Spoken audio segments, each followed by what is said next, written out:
O mistério do áureo florescer. Por Samael Aunveor. Seu link. Mais seu comentário. Mais sua inscrição. Mais seu compartilhamento. Faz esse conteúdo crescer. Nossa imensa gratidão. Homens despertos. O monge desperto chamado Tinjan foi visitar o venerável mestre Huichan.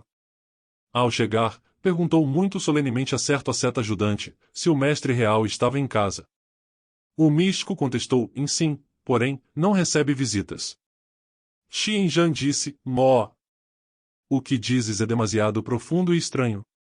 O anacoreta ajudante replicou e nem sequer os olhos do Buda o podem ver. Então argumentou Tinjan, e a fêmea do dragão pariu um dragãozinho e a da fênix pariu uma pequena fênix. E logo se retirou. Mais tarde, quando Huichan saiu da meditação em que se achava e se inteirou do que havia ocorrido em sua casa, golpeou o religioso assistente. Quando Tinjan se inteirou disto, fez o seguinte comentário: este velho merece ser chamado mestre real. No dia seguinte, Tinjan, o homem de consciência desperta, voltou a visitar o guru Huichan. De acordo com os exóticos costumes orientais, quando divisou o guru, estendeu sobre o chão sua manta, a como dispondo-se a sentar-se para receber seus ensinamentos. Huichan disse, e não é necessário, não é necessário. Tinjan retrocedeu um pouco e o mestre real disse enfaticamente, está bem, está bem. Entretanto, de forma inusitada, Tinjan avançou novamente uns quantos passos. Então o mestre real disse, e não, não.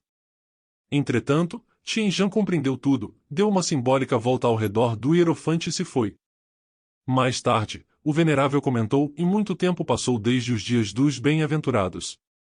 As pessoas são agora muito folgadas. Dentro de 30 anos será muito difícil encontrar um homem como este. Estranhas atitudes. Práticas telepáticas instantâneas. Intuições que relampagueiam. Explicar tudo isto seria como castrar o ensinamento. Nossos muito amados leitores devem captar sua profunda significação. Huichan possuía o embrião áureo, é ostensível que havia realizado, em si mesmo, o vazio iluminador. Tinjan era, também, um homem de consciência desperta. Alguém que, ainda que não tivesse, todavia, autorrealizado o vazio, possuía a flor áurea. Huangpo encontrou, uma vez, um monge desperto e caminhou junto com ele. Quando chegaram próximo de um rio borrascoso que furioso se precipitava entre seu leito de rochas, Huangpo tirou, por um momento, seu chapéu de bambu e, deixando de lado seu bastão, deteve-se a pensar como poderiam passar. E estando nestas reflexões, de repente, algo insólito sucede, o outro monge caminhou sobre as águas tormentosas do rio, sem deixar que seus pés tocassem a água, e chegou, em seguida, à outra margem. Contam velhas tradições que se perdem na noite dos séculos que, quando Huangpo viu o milagre, mordeu os lábios e disse, Mó. Não sabia que podia fazer isso. Se o soubesse, tê-lo-ia empurrado até o fundo do rio. Estes poderes milagrosos são, simplesmente, os produtos naturais da verdadeira iluminação e os têm os homens despertos, aqueles que já fabricaram um embrião áureo na frágua acesa de Vulcano ou sexo. Chanshen Shi nos conta o seguinte relato. O mestre Zhenpu-Hua havia sido ajudante de Lin Shi.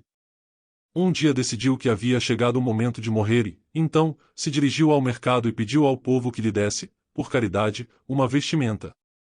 Porém, quando algumas pessoas que ofereceram a vestimenta e outras roupas, ele as recusou e seguiu marchando com o bastão na mão.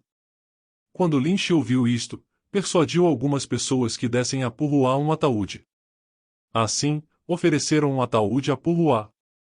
Ele sorriu e disse aos doadores, este indivíduo, Lin Shi, é realmente mau e charlatão.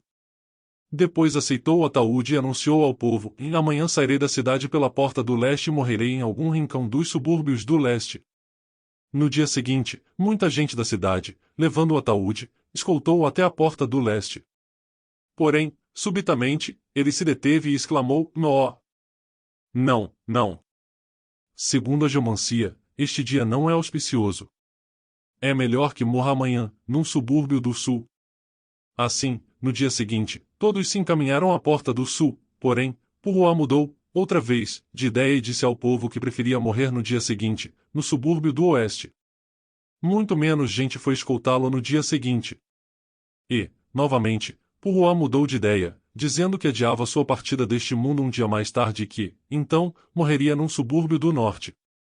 Então, as pessoas se cansaram do assunto e, assim, ninguém o escoltou no dia seguinte. Purruá teve que levar, ele mesmo, o ataúde até o subúrbio do norte. Quando chegou, meteu-se no ataúde, sempre com o bastão na mão e esperou que chegassem alguns transeuntes. Então lhes pediu que pregassem o ataúde, uma vez que ele estivesse morto.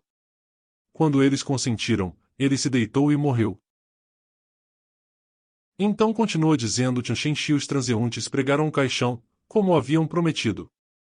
As notícias deste fato chegaram, prontamente, à cidade e as pessoas começaram a chegar aos montes.